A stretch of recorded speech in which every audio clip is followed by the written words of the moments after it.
Hello and welcome to another Tuesday tutorial. My name is Stephanie and I'm the creative behind my print collection. On today's tutorial we are gonna learn how to quickly and easily create a black and white smoke portrait effect with your favorite photos.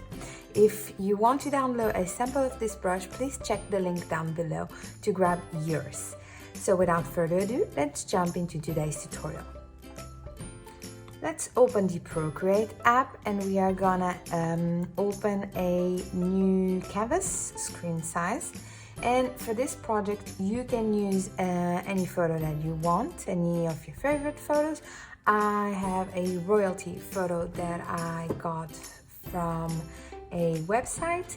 So what I'm gonna do, I'm gonna go to my actions, insert a photo and click on the photo that I want to use, which is this one. I'm gonna fit to screen and I'm gonna adjust where I want the photo to go. And there's a couple of options that you can use to do this effect. First and foremost, we are gonna change the color background to a light gray. This is perfect. We are gonna turn the layer on.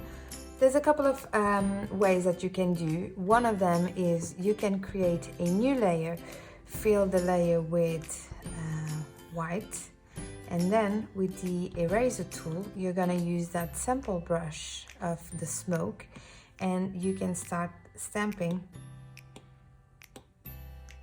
and it will start creating this effect. And you can reduce the opacity if you want less intense effect. And with the eraser tool, as you can see, the image underneath will start to appear and you've created this smoke effect on your photo.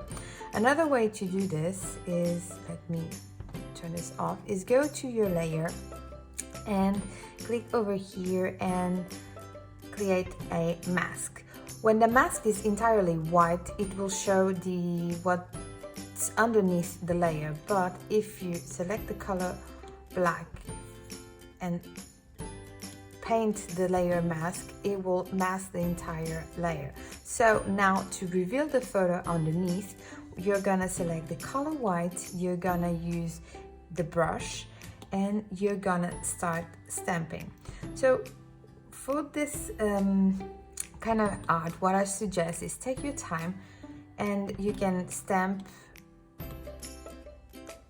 the layer, increase the size of the brush, decrease the opacity, and as you stamp, the image will start to reveal. So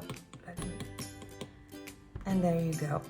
You have your photo underneath and we've created again this smoke effect with this brush.